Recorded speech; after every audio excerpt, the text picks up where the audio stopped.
Hi guys, welcome back to my channel. In today's video, I want to talk about my most used eyeshadow palettes. I love to play with colorful eyeshadow. In case you can't tell, this look was filmed and I'll link it below as soon as it's live.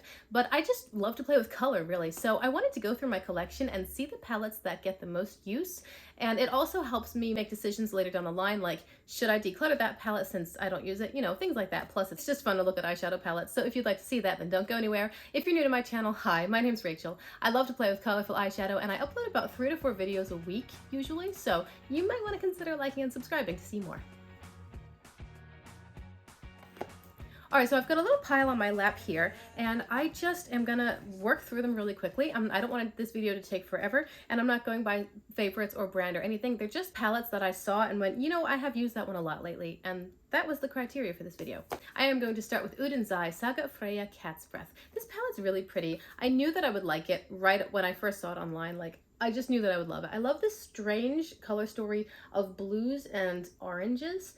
I think it's kind of weird, but it can be done in a really lovely way. And this palette is not just blues and oranges. This palette has 4 different shimmers, which are all quite varied. This one is blue and white mixed up together, so you get kind of a combo when you put it on your eyes. Then there's this one, which is a beautiful bluish, greenish, very heavily silver leaning shimmer. It's really an interesting shade. This up here is actually a combination of purple, orange, pink, and gold sort of flecks. This is an interesting shade as well. And then this shimmer here is kind of a peachy orange with some pink in it also. Udenzai has such interesting formula, and I think that this is a very pretty palette. I've used it a good amount lately, particularly when I want to do something with orange, because this center one right here is actually one of my most vibrant orange shadows. Next, I'll mention the Michaela palette from Glam. This palette is, I mean, it's a lot. There are a lot of shades in here. To be totally honest, I don't use much within the first 2 rows, but I do like the colors in the second 3. And I've used this palette a good amount for the purples. Recently, I used this yellow. The green and the pink are both quite interesting. This green in particular is a really neat, kind of minty, kind of grassy sort of green. And overall, it's a really versatile palette. It has a lot of options. It's beautiful formula. I like Glam formula between the mattes and the shimmers. Everything works very nicely. Everything builds and is pigmented and is interesting. I always want to play more with this palette because of all the color variety within it. I would say it leans a little bit more. It's kind of like a neutral and then a lot of purples with some splashes of other colors. I don't think it's totally balanced in that way. Like there are a few too many neutrals and a few too many purples. I would have liked a bit more variety within those other splashes of colors, but overall, I think it's a fun palette. I do like the Glam formula, and this palette gets a pretty decent amount of use in my collection.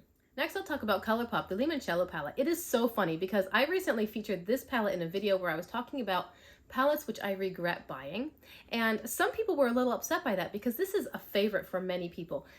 Which is also funny to me because I don't actually see much publicity for this palette, and I think Colourpop has since discontinued it, but it is a favorite for many people. Now let me explain myself. I featured it in that video because the reason I bought this palette was for the packaging. I adore the packaging. I also have a video publishing very soon. It might be published by the time this one goes live, I'm not sure. But I am talking about palettes with my favorite packaging. And this one is like number 1 or 2. I love the packaging. That's the reason that I bought this palette. And that's the reason that I should not have bought the palette, because I don't want to buy an eyeshadow palette just for the packaging. I want to buy it for the eyeshadow. That's the point. It was a little silly for me to simply buy it because I loved the outer packaging, the way it was displayed. However, that being said, it's a great palette. It is really good Colourpop quality. There's a nice variety of light and medium to dark tones, a nice variety of shimmer formula versus matte formula, a good balance. The shimmers are all different enough. They're interesting. This one's brownish, this one's orangey peach, this one's more champagne, yellow and green, of course. We've got some nice mattes. It's a great palette. And then, of course, the token pop of blue, which makes sense for a lemon-themed palette. It just does. You know, sometimes there's the neutral with a pop of blue just because. No, this blue at least makes sense. And it's a blue that works with the lemons. It's not like a sky blue or something. It's a more muted cornflower sort of blue with like brown undertones. I don't know. Anyway, I in no way dislike this palette. In fact, I really do like this palette. I shouldn't have bought it for the packaging, but now that I have it, I do appreciate it, and I have found, funnily enough, maybe to redeem myself, I don't know, that I've been using this palette a good amount lately, whether I want to do something more neutral, whether I want to grab a shimmery yellow, because I think this is the only lemony shimmer that I have. So whenever I want to do like a yellow green or a yellow blue or anything like that, I tend to go and grab the yellow out of here. So this palette actually has gotten a lot more use in the last couple of months than it ever did before. And I think that's because in my mind, it was sort of the most neutral palette I had, and I really like colorful eyeshadow. I mean, look what I'm wearing today. But now that I've gotten it out of my head that it's a neutral palette and I just shop my stash and grab 4 or 5 palettes for a look, I definitely do reach into this palette to grab shades that I didn't before. Another palette from Udenzai, this is the Hummingbird Palette. It was their collaboration with Tina from the Fancy Face. I adore the colors within this palette. The shimmers are amazing. They are so beautiful.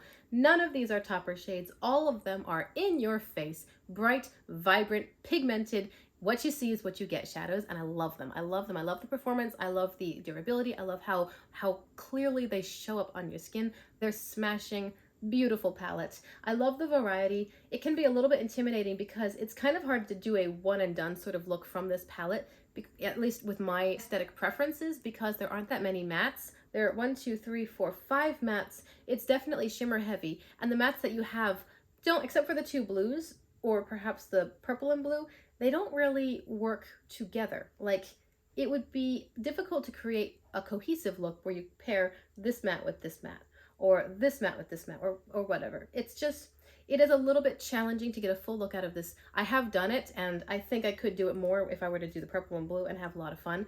But this palette really excites me because of the shimmers, and so I often will reach into this palette exclusively for a shimmer. You know, I'm doing a look elsewhere and I know, oh, I want that vibrant purple shimmer from Hummingbird, or oh, I know that one of the best lime green shimmers in my collection is this one right here called Feathers, and so I'll dip into this palette just for the shimmers, so it gets a lot of use for that reason. And I'm also very excited to pair it with other Udenzai palettes such as Hella, and I'm planning on buying the Solmone 2 palette that was just released. This is going to be amazing with any other Udenzai palette.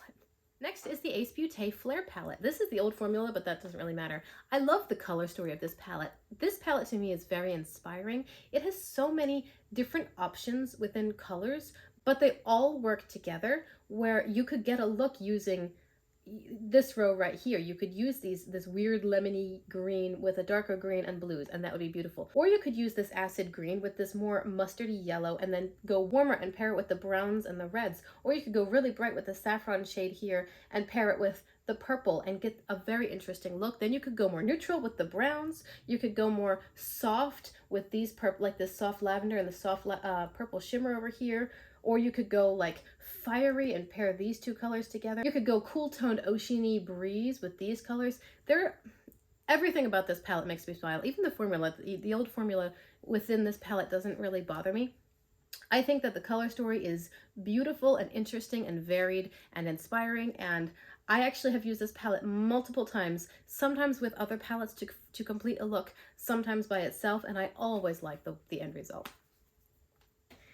Now, I also want to mention the Wilderness palette from Beauty Bank. This palette was a hit when it was released, and I totally understand why. Very similar to the Flair palette, although with a lot more colors. This palette is really inspiring to me. I love the way it's laid out. This upper diagonal half is cool toned, blues and greens mainly. The diagonal lower half is more earthy, warm tones with the more grungy greens, oranges, yellows, reds. I like that there are enough shades within each color to get a complete look, or you can mix and match and get some really cool looks. And I like that there are shimmers that work with the color stories. This shimmer here works with the blues and the greens, and so does this one. These right here work with the greens. You could put them with the blues, or you could also pair them with the more yellow tones for something that's a little more interesting. This dark green shimmer obviously with the greens and the blues, but also with now the yellows and the reds down here. We've got a red shimmer, we've got a green shimmer, we've got a sort of a pinky orangey champagne kind of shimmer. It's a very varied and well-balanced palette. It's well curated, and I really appreciate that. Sometimes you see a palette and you feel like it was kind of just thrown together. Maybe the creator didn't really have a plan, but they had specific colors they wanted to incorporate, or maybe the brand was just trying to release stuff to sell. I don't know, but a well-curated palette is a thing of beauty. And this, I think, qualifies. The Wilderness palette does get a good amount of use within my collection. Let's talk about the Melt Amore Mariposas palette. You'll know if you've seen many of my videos that this is absolutely one of my favorites. I love this formula. I think that the palette is beautifully done. I think that these 2 shades are too close to each other. There should be something different, but aside from that, everything's great. The shimmers are incredible. This shimmer is like my happy spot. This shimmer is amazing. Actually, all of the shimmers are amazing. Just like the Wilderness palette, I think that this one offers a great variety of colors and formulas and shades. You've got light, medium, dark, you've got shimmer, you've got matte, you've got a couple of really good deepening shades. These two right here are very good deepening shades. This would be a decent deepening shade if you were staying on the lighter side of things.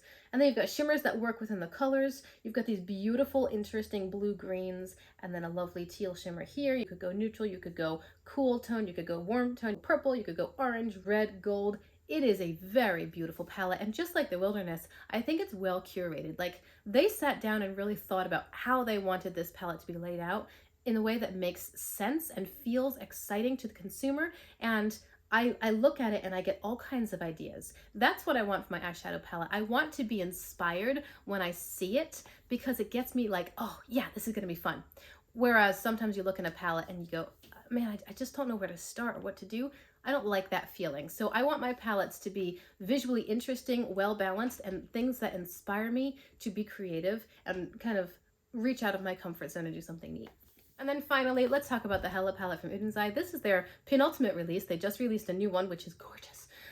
This one's also gorgeous. This is the collaboration with Angelica Nyqvist, my favorite YouTuber, and I think this palette is incredible. I love the saturation of the colors. It's not pastel, it's not subtle or subdued. It is bright, in your face. Look at these colors. Yes, there are some more subtle shades. You've got more neutral over here, a couple lighter yellows and greens, but then you've got this one, and this one, and this one, and this one, and this one, and all of a sudden it's not a neutral or boring palette. It is so vibrant, and I love the array of colors. It's definitely more green, yellow toned fundamentally, but it's got this lovely side of purples and pinks. This color right here is a very interesting shade. This one right here is a deep plum, but you could use it to deepen out not just the pinks, but absolutely you could pair it with the greens and the yellows and get something interesting. I think it's a beautifully executed and, again, curated palette. This shade right here, called Double Sided, can be used as a face highlighter as well. Today I used the Blue Moon palette from Colourpop, and I actually took one of those shadows, the one called Lumi, which is a very light white blue iridescent sort of shade, and I added it into my face highlighter, and I love the way it turned out. So you can absolutely do that with this one. This one's intended to be an eyeshadow and a face highlighter. So I think this palette's gorgeous. I have had so much fun playing with it. I really look forward to pairing this one with the Hummingbird palette from Udenzai, and I fully intend to buy the Salmone 2 palette that they just released, and pairing those three together, epic. It's gonna be epic. So there you go. Those are my most used palettes in my collection. I really just love to look at eyeshadow palettes. I love to use eyeshadow palettes. I love to look at my collection and see what I've got going on, what needs to be revamped, maybe what can be cleared out to make room for other things later down the line. What I'm not using, I can pass on to somebody who will use and appreciate it. I think it's good. I think it's a healthy thing to self-assess now and then and see where you are and where you'd like to be. And I hope that you enjoyed this video. Remember to like and subscribe if you want to see more content like this. And until I see you again, I do hope that you have a wonderful day. Bye!